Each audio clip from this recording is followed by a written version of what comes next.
Greetings and salutations to you. Welcome to Chapter 9 of the world's longest suicide note. My name's Roger. And while I am suicidal at times, I'm not a mental health professional or provider of services. So, there we go. Today, since we're continuing this painting, and this painting will probably go on for the next few. We're getting closer to being able to wrap it up. But last night sucked. Sleep was not great last night. And so we're going to talk about it because this is what this painting is about. I was going to name this painting Steve, but instead, I think I'll call it something else. It really is all about sleep, and this is one of these things that folks, and I don't want to make it sound like not sleeping well is the exclusive domain of mental illness. Because there's a lot of people who don't have mental illness who deal with poor quality sleep for one reason or another. So, but there is a real correlation between mental illness and the lack of good quality restorative sleep. And don't get me wrong, I love to sleep. Sleeping makes me happy. Like the idea of sleeping through the night. Oh, that's what dreams are made of. Literally. I don't even know why I said that. Anyway, I'm sorry if I keep looking at my watch. It's because I've trained myself that whenever it vibrates, I need to look at it, even though it has nothing to do with anything that's going on right now. So my attention is constantly being torn in different directions, and that probably doesn't help with the whole sleep thing either. So I'll say that I could fall asleep. I fall asleep. But then it's that what happens when you get up? What happens when you go to the bathroom? And then you come back and you try to lay there and go back to sleep. And all the time, as soon as you have to get up to go to the bathroom, you're just telling yourself, don't think, don't open your eyes. And I have to apologize, to my wife, because, when I get up to go pee, I'm telling myself, don't open your eye, don't look. And so, peeing with your eyes closed could be an adventure. And I tried to, at one point, say, what would be great is if we put a urinal in the bedroom in the one corner, because then I just get up and go pee and then come right back to bed. But that was shot down. And I was serious about it. It's like that would have been awesome. But all right, that's not what we're talking about here. The problem is that sometimes it feels like your brain is working counter to everything else. And maybe that's a definition of mental illness. But my mind is not my friend. And I have to understand that may never be the case. Because it works in a way that puts you in direct path of conflict with your mental illness. And I'll explain that to a degree. All right, so in our house, we have a master bedroom, but that's not our room. That's not mine and my wife's room. Our autistic son Josh, it just made better sense for him to be in that room with the bathroom, and it was a bigger room. Anyway, that room made more sense for him. And so when he was living at the house, we made that change, and he comes and visits, and so he stays in that room, and we wanted to keep that kind of his room. So we don't have a bathroom attached to our bedroom. It's there, the bathroom's there, but it takes a little bit longer to get to it, and you have to use your eyes and brain a little bit to navigate. You have to open a gate, like a dog gate. And so I prefer to use the closest bathroom is just in the hallway. And so, but the challenge there is we have an adult son living with us now because of the cost of living, and he can't really, I wouldn't want him living in the apartment that he can afford. And it's fine. We don't have any problem. I mean, he's our son. And so there was never a situation like turn 18 and get out kind of thing. So, but he works a swing shift. So he gets off work at 11:30 or around. And I'm in bed by then. So he comes home, and we don't really hear him or anything. But with his schedule, he comes home, gets something to eat, then he takes a shower. And it's always around 1 o'clock, 1:30 in the morning when he's showering. And wouldn't you know it, every night around between 1 and 1:30, my brain wakes me up. And sometimes I don't even have to go to the bathroom. But if I sit there and think about it, the more you think about going to the bathroom, stop looking at your watch. Sorry, apologize. Where was I? Curse you! 1 o'clock.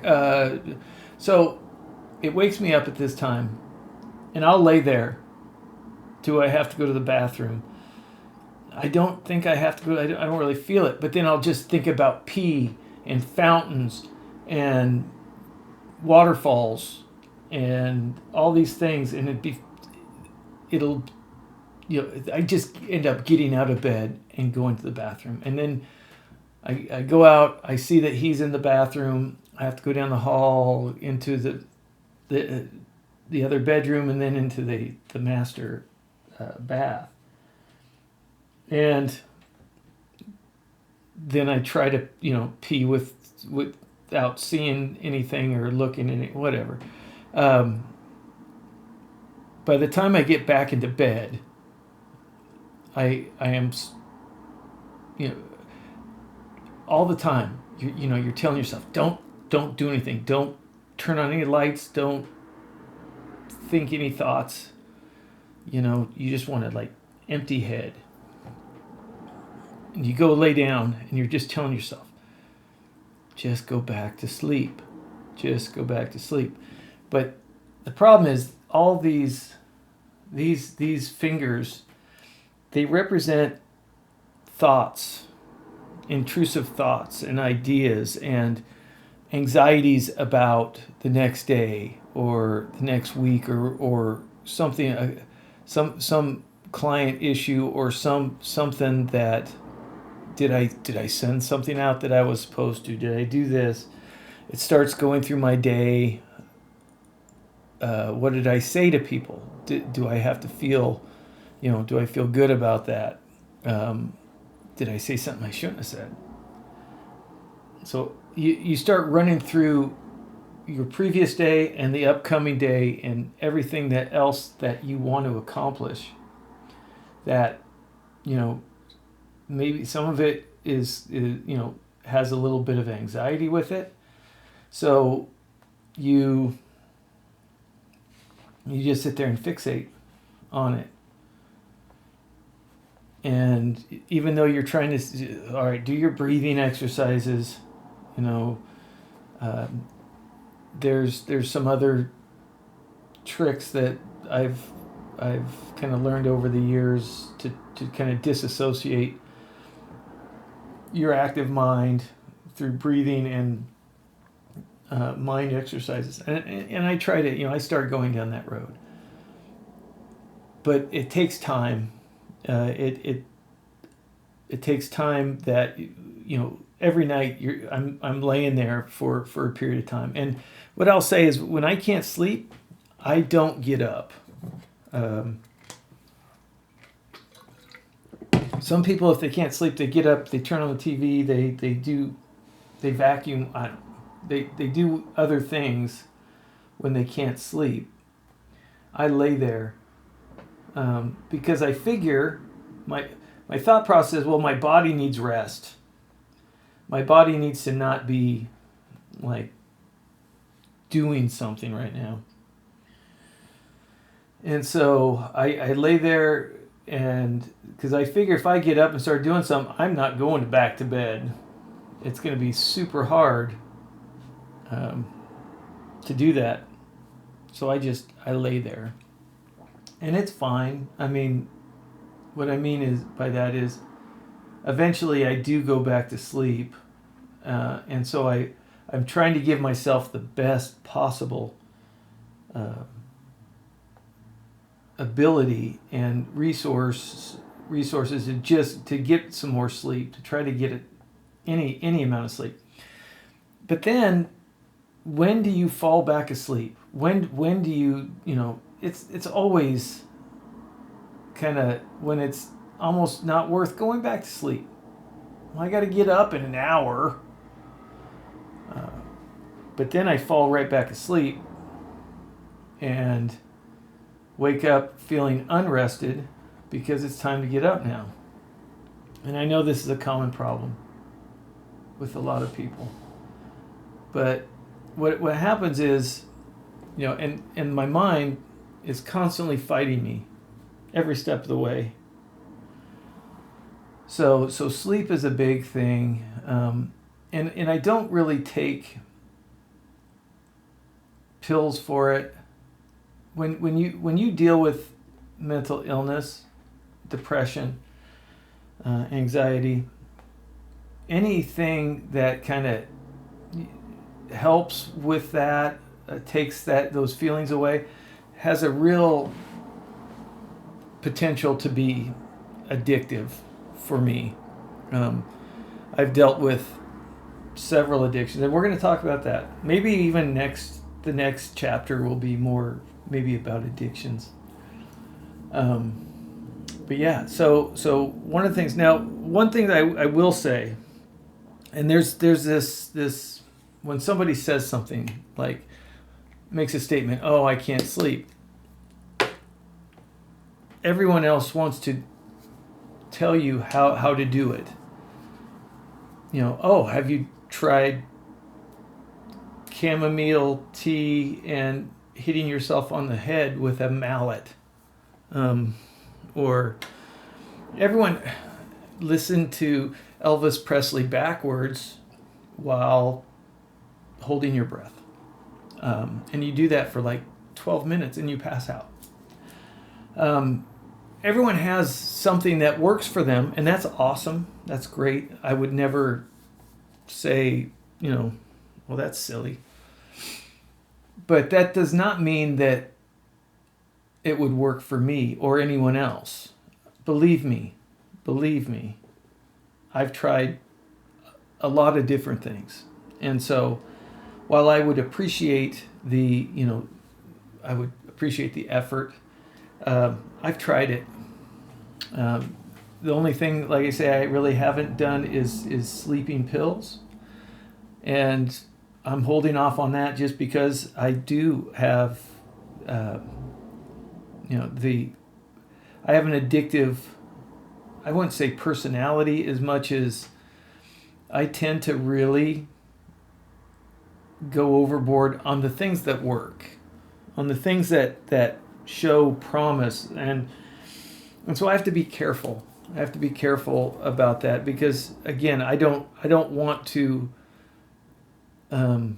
put myself in a place where now I'm dealing with everything I am, and I can't sleep without the sleeping pills or which would be sleeping pills. I don't know.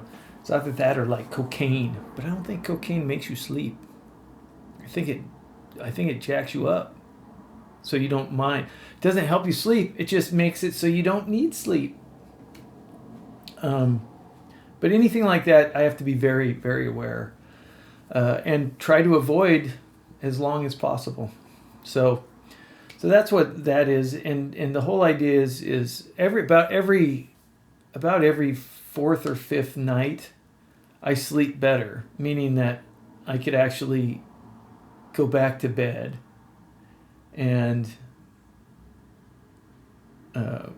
go to sleep fairly quickly. So getting 6 to 7 hours in a night, I think I'm pulling that off every 4 or 5 nights, and then the other nights it gets me again. So it's part of it. It's part of the deal. And I don't have any. Again, I don't have answers for this, and there's a lot of things I'm going to talk about that. This is not about me saying I've had this problem and try something. I mean, try this product. I'm not trying to sell anything, and I'm not trying to be sold anything. So I'm not looking for, I'm making my way, and I'm seeing what's working for me and what's not working for me. And right now, there's not a lot working for me, but that doesn't mean I don't keep trying. Again, I would, a full night's sleep would be amazing. Amazing. So I think that the idea today, and if I could provide any encouragement, is just keep trying. A lot of the answers to questions and is found from trying. Just understanding that, okay, this isn't working, so I need to do something. I need to find something else, and just keep moving forward. So, and I think I'm going to call it good for this one about sleep. We're going to be talking about this. It's going to be a recurring issue as time goes on, but that's the whole idea. Is we talk. So I'll leave you with that. Go to talk to somebody about your sleep. Yeah, perfect. And then next time we'll talk about addictions. Great. Until then, have an amazing day. Take care.